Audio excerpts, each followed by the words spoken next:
If you ever wondered why you can know what to do, how to do it, and even want to do it, but still find yourself stuck, you are not alone. The answer isn't laziness or lack of willpower, it's something deeper: internal resistance. In this conversation, we're diving into the hidden force that sabotages success and how to finally break free from it. Hi, and welcome to the U World Order Showcase podcast, where we feature life health transformational coaches and spiritual entrepreneurs stepping up to be the change they seek in the world. I'm your host, Jill Hart, the coach's alchemist, on a mission to help coaches and entrepreneurs amplify their voice, monetize their mission, and get visible. If you're ready to start attracting premium clients without chasing algorithms or hunting people down like a banshee on a mission, head over to coachesalchemist.com and schedule your free client acquisition audit. It's the first step to building a business where your clients seek you out rather than you having to chase them down. Today, we are chatting with Kam Knight. Kam is a coach, international speaker, best-selling author of over a dozen books on mental, emotional, and physical performance. Known for delivering fresh insights that challenge traditional thinking, his work has become the gold standard in its field, helping more than 500,000 people worldwide. When he's not coaching or writing, Kam is traveling. He has visited over 100 countries and brings a global perspective to his work. Hi, and welcome to the show, Kam. It's great to have you with us today. Hey Jill, thanks for having me. I'm really happy to be here. I'm so excited to chat about this internal resistance topic because it was just today I was feeling internal resistance about a lot of things that I've got on the horizon for what I'm doing.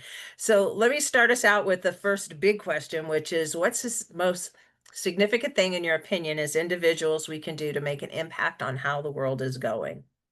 I think the most significant thing we can do is actually change ourselves. What I have found is everyone is trying to change everyone else. They think the problem is out there and that they need to do something about it, or this is what people should be doing. But I really think it starts with ourselves because, one, when we start changing ourselves, people see and notice that. And they don't follow or listen to what we say or do say, but more of what we do and the actions that we take. And two, what I have found is a lot of people who are trying to change others is because they're not willing to give up their own comforts. They want to have other people do that. And if everyone is trying to do that, nothing's really going to change. So it really begins with ourselves. And what I have noticed is when I think about, what's kind of going on in the world and the things that we need to be doing, right now we are creating a lot of waste and it's really important for us to recycle. I'm just using this one as an example. So I live a much more minimal life, not trying to buy things that create waste. And the level of effort I put in to make sure I recycle, like most people get shocked when I tell them I create about this much waste that goes in the garbage a month. That's because I recycle my cardboard, my paper, my plastics, my soft plastics, because some cities don't recycle soft plastics. I compost and I do that, and it takes a lot of work. But because I am the one who is doing it myself, people see that. They're like, "Oh wow, I didn't even realize that this could be done or this is the way to do it." And when they see me, they get motivated to do it themselves. So I really think the change, it is a cliche, but I do really think that change starts from ourselves first. And when we do start making that change, we could start to understand the challenges those changes bring. And then we could be a lot more compassionate when we are expecting or demanding it from others. So how did you get into this whole change of perspective? When I grew up, unfortunately, I grew up on television, and a lot of the perspectives I gained was really what media and a lot of people I saw in media were doing was saying how the problem is out there, and that people outside of myself needed to change. And then as I was growing up, I thought I had the solutions and I was trying to tell everybody the solutions.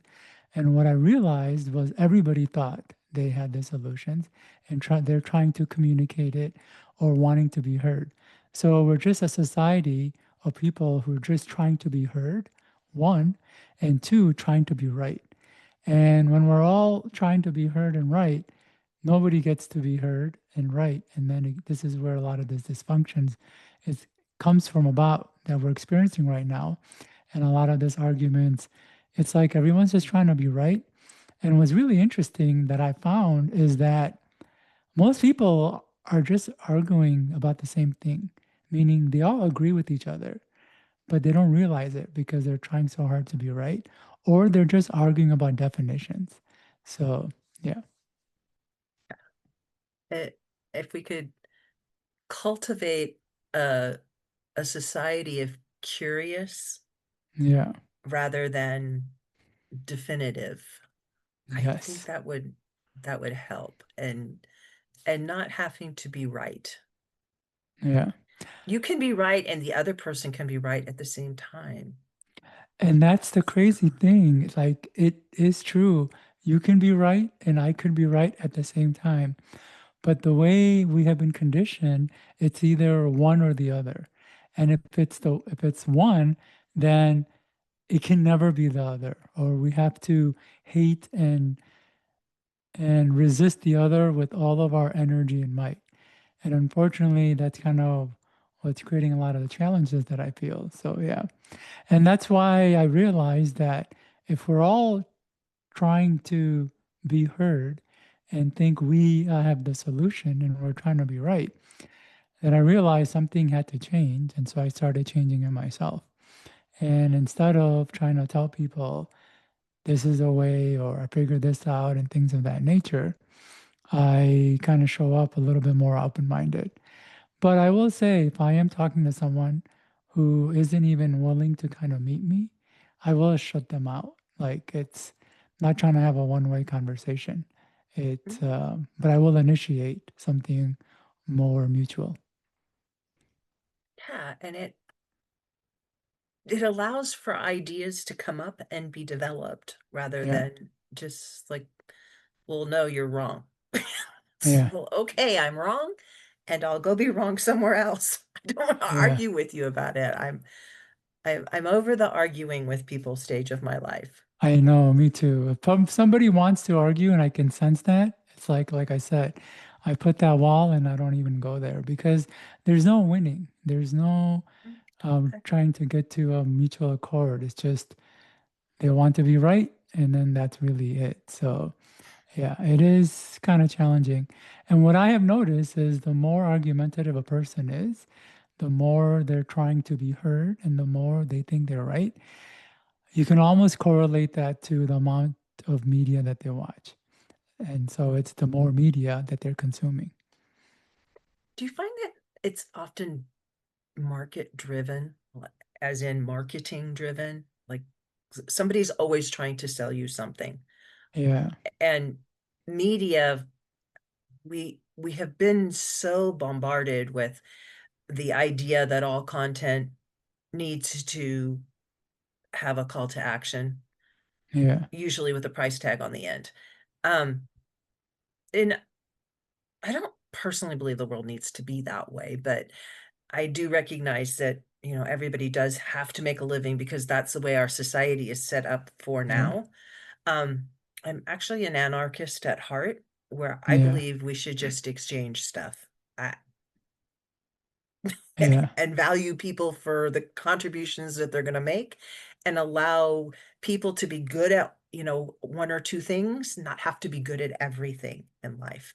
Um, and let other people be able to, look at somebody else and say, hey, that person's really great at that. You should yeah. talk to them about this thing that you're dealing with, connecting. And it's just the way I see the world. Yeah, I mean, you opened up a couple really good directions we can go in. One, it is challenging for us humans because we do need to make money and make a profit, and that requires doing things that sell and getting people's attention. And the extent that we are going nowadays to get people's attentions and to sell, it is, I think, going a little too overboard. But again, we all need to pay the bills and feed ourselves. So there is that conflict there. And one thing I did want to mention, I'm drawing a blank on it, but I'll go to switch to the next thing. That word anarchy. I don't think people really realize what that word means. The commonly used definition is no rules, no law, no order, Chaos. chaos. And what people don't realize is anarchy actually means what you were saying, like in a sense, no leaders. And that was actually a threat to the system. So the system put out this campaign saying, oh, don't listen to those anarchists because they're chaos. But the real definition is a much more humbling definition of people coming together in a way where a lot more equal. And again, that was a threat to the people in power, which is why I went this way. In fact, I don't think people realize there are actually anarchist communities all over the world. One of the more famous one is, I think, Krishna in Denmark, and there's other ones. And I've been to them, and it isn't what the traditional definition says of chaos. It is people living in a community where there is no central authority or hierarchy, and everything is decided by the community, and it tends to be fairly peaceful. And again, it isn't a small, it's much smaller than like running a country that way. And so, yeah, but I do agree with that realm of like, hey, we can come from a different perspective. So I like that. And the first thing I was talking about is, um, selling and needing to pay the bills. It is challenging because one thing I learned now about 20 years ago is a lot of the conflicts that we see in media, it is perpetuated because as long as there's engagement, it feeds the algorithm. So if one of these platforms puts out an article and then people are like arguing, well, the person who put out the article, the platform that put out the article, likes that because now there's people talking about it and it's drawing engagement. And when other people come in and read that, it draws them in. And so it feeds that thing. In fact, right now, a lot of people may not realize this, but one of the marketing techniques that's used, especially in social media, is to be polarizing. And and polarizing does two things. One is that it creates engagement. And when there's engagement, the algorithm says, oh, wow, this is a good and interesting post people are engaging to. So it promotes that post even more. So it just gets your message out even more. And two, sure, you're going to get a lot of people who disagree with you, but then you're also going to get people who agree with you. And the more polarizing you are, and the more agreement that person is towards your view, the more they're likely to buy from you or follow what you do and say. And it's a premeditated thing. Like people think about it, like, okay, I got to be polarizing. How can I be polarizing? What can I say? And then, bam, we're in this place where now we're arguing. And it doesn't help us, it just helps the people who are kind of, what's the word, facilitating the argument. And I think if we can become more conscious of that, we can be more aware of not just jump into things, especially arguments, because we're just feeding the system or the algorithm. I don't know if that made sense. I know I kind of went It off a makes little bit. total sense. And they, as a platform, the algorithm is looking for ways that they can sell things because they make their money through advertising. Yeah. And if you've got a really good polarizing argument going, they can, it makes it easy for them to understand what to present in terms of Yes. selling people stuff. But as content creators, we can raise the standards and purposefully not engage in that sort of activity. You might Yeah. not get the reach that you may want to get, and you may, but you can make a conscious effort to change things. And, every decision you make has a consequence. Yeah. And you can choose to, I personally choose to make the decision that I am not going to create content that's that causes contention, Yeah. because there's enough contention in the world, and I'm not out to confirm people's biases. I'm out for interesting conversations. And if you want to come at me and say, I think there's another perspective, I'm willing to entertain that. But Yeah. if you're going to come at me and say you're wrong, I'll just block you. I'm not interested in having that kind of strife in my life Yeah. personally. Yeah. So, That, and if a person's just interested in being heard, mhm, if all they want to do is communicate their idea and mhm, say what they're feeling, and that's it, and not really hear the other person in turn, then mhm, yeah, you got to close that wall. And there is that other level that you mentioned where, okay, so now here's an influencer who is wanting to be polarizing because one, it feeds the algorithm, it can be really good for their growth. And again, it gets them these people who are like really sided with them, even though there's a lot of people who aren't. And then for the platforms, the social media platforms, they can kind of see where people are at. Oh, this person falls in line on this side. This person falls in line on this side. This person is more in the middle. And then it's easier to not only target their likes and dislikes, but then how to use that targeting to market their advertising to them. So there is that bigger piece to it. And I do wholeheartedly agree. I think it is possible to not have to play the game, if you will. And that's kind of the route that I have tried to take. And again, it doesn't necessarily create the biggest bang, I guess. But I think it is possible to be true to who you are, the message that you're trying to deliver, and more or less earn a living with that without having to go into the extremes. I don't like to do that. I never like to do it. When I felt the need to do it, I didn't really feel too good about it. So um, I just want to say that there are so many people in this world that somebody will resonate with your content. The key is really just consistency and showing up in different ways, not just in one platform or not just with writing, but in different ways. And over time, people will find you. And when they do, they'll resonate with you. mhm. It, and so let's look at how all this has to do with internal resistance, Yeah. because I know All it right. goes So circles right back. yeah. So I talk about a topic called internal resistance, which answers a question I had my whole life. And that is, why is it if I want to do something, I know what to do, I know how to do it, and I have the motivation and desire to do it, but for one reason or another, I can't or don't do it. And at the time, there were no clear answers. The best answers I came across was you need to have beliefs or you need to have motivation and discipline. And what I tell people is that those are important pieces to the puzzle, but there is a lot more to it. And, kind of going back to our conversation of, resisting something or trying to be polarizing, there is a part of this concept that may come off polarizing, and I don't intend to. It's just a strong belief that I have.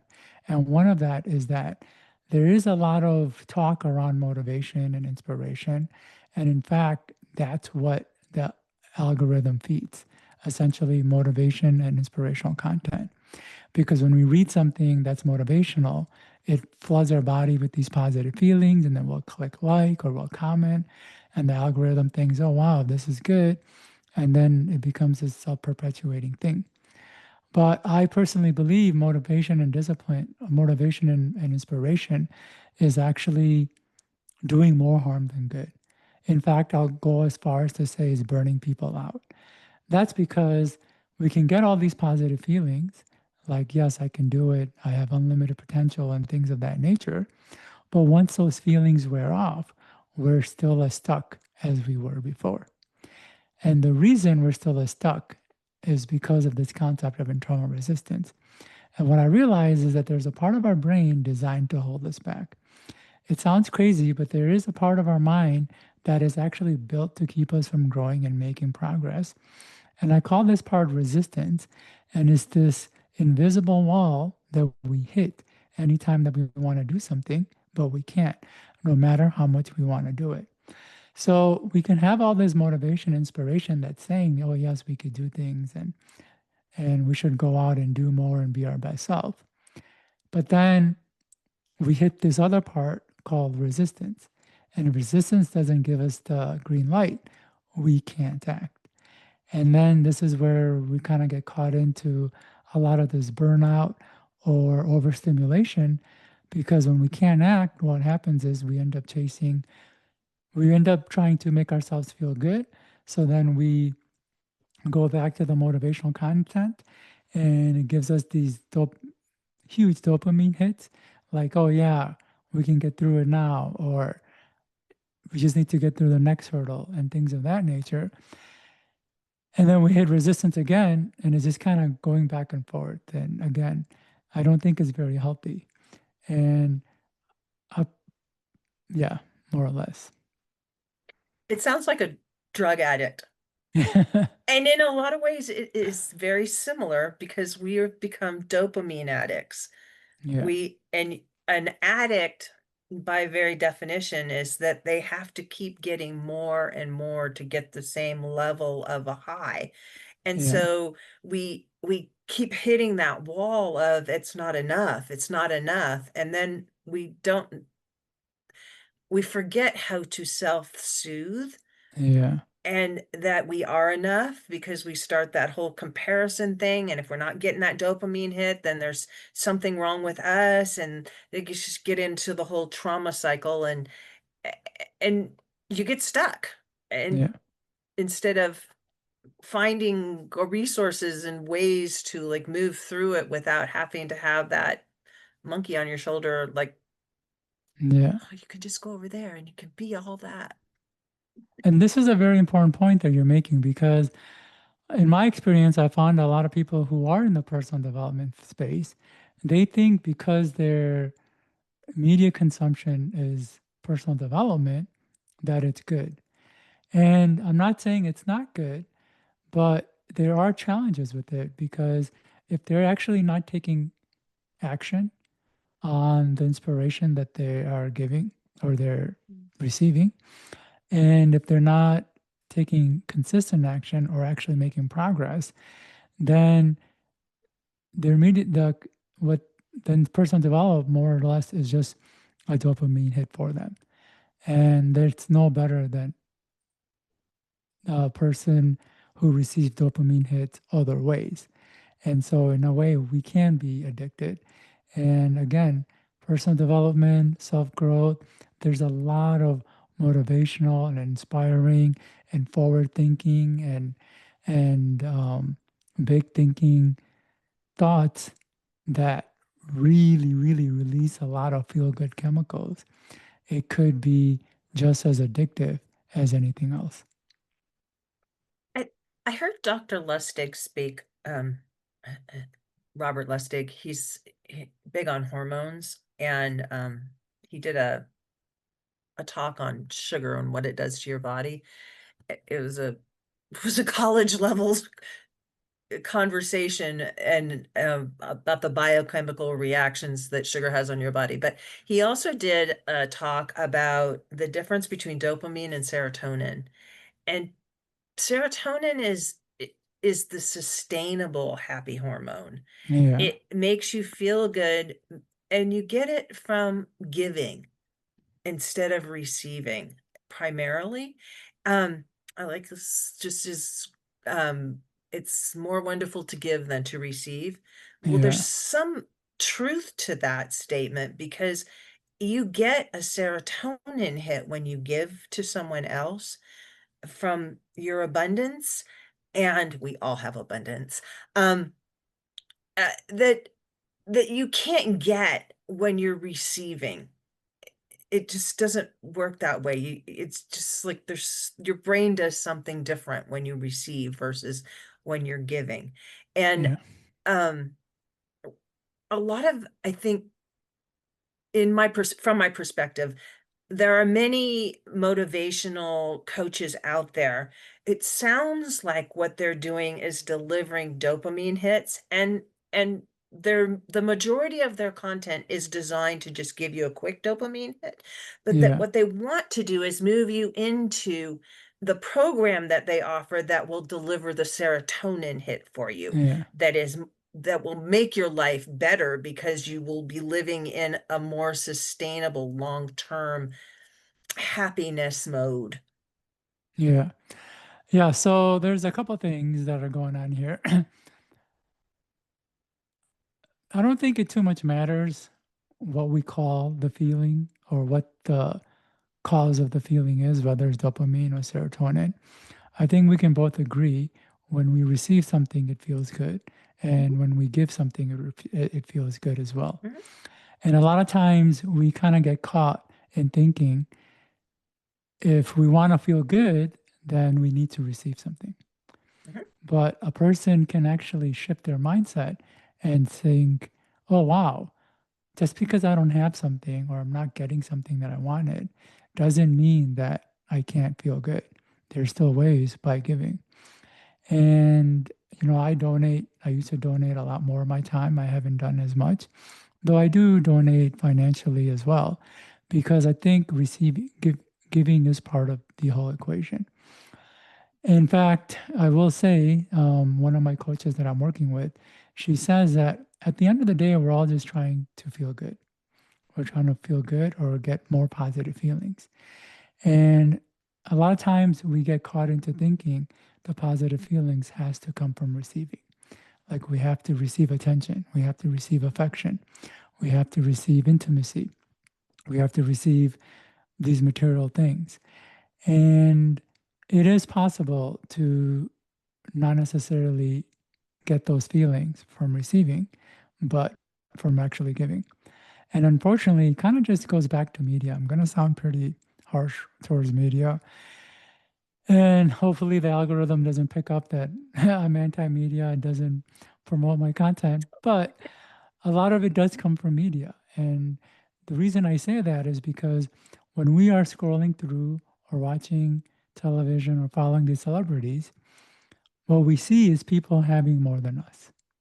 We're always seeing that. We see someone posting their new car, the way they look, that sexy body, the success they had. And as soon as we see that, for a lot of us, it triggers this feeling of, I don't have that, I'm not good enough, and things of that nature. And then it creates this desire for it. And then it creates this need. And then the thing about desires and needs is when we want something, there's a feeling of lack inside because we don't have it. So wants both create like a push to go get something, but also a feeling of lack that we don't have it, which is what creates that push. And so when we're around people seeing, having and doing and being these things that we are not, the more we feel like we don't have, and so we need to receive. And what's even crazier is because we feel like we don't have, we feel like we can't give. And so we really do get stuck on this needing to receive. And, I really want people to understand that you don't need to have to give. You have plenty to give, and giving can be done so many ways. One way is financially, one way is through your time, and there's other ways as well. So I would encourage people to lean more into that because when we do give, it really helps us receive. It's a whole energetic thing that happens. And I used to think a lot of the successful people were takers because that's how they got to that success. But the more successful I've become and the more I've been around some like extremely successful people, like the kinds of people whose names that you would hear and recognize instantly. And they're very generous people. And it makes sense why they're up there is because they're a lot more generous than they are in trying to get. And if we can shift more to the generosity side, it could really help us in the receiving side. I do have to point out that you give in a way that may not be really clear to you, and you started out this episode talking about it in terms of your conservation efforts. Conservation is a gift that you give the world. When you recycle stuff, when Yeah, you compost your stuff, you're giving back to nature, but you're also taking, we produce so much stuff. yeah, We don't need that much stuff. And when you become more of a minimalist instead of having to have the bazillion of everything, um, yeah, and you share the excess that you have with the next person, then they're not having to go out and participate in the consumption uh, yeah, that has driven like the last few decades. Um, it just it makes the world better. yeah, yeah, That is giving, yeah. being conservative and being, um, uh, Putting in that effort to, yeah, yeah. I didn't think of it that way, so I'm glad that you did point it out. But yeah, it is. We can even start from that, being a little bit more conscious of the waste that we're producing and putting in the effort to try to make sure as much can be recycled. Like I said, the amount of time it takes me, it's actually a lot of time because most people don't realize that when you're throwing paper and boxes into the recycle bin, it also has other items like cans and plastic. And a lot of those items, like cans, usually have liquid in it, or the plastics have food waste. And once that food waste hits the cardboard and paper, it's essentially not recyclable. So a lot of the things we're recycling, thinking we're being good because recycling, doesn't actually end up recycled. And so I make sure to separate out the paper and cardboard, and I take it to a place that recycles paper and cardboard. That's all they do.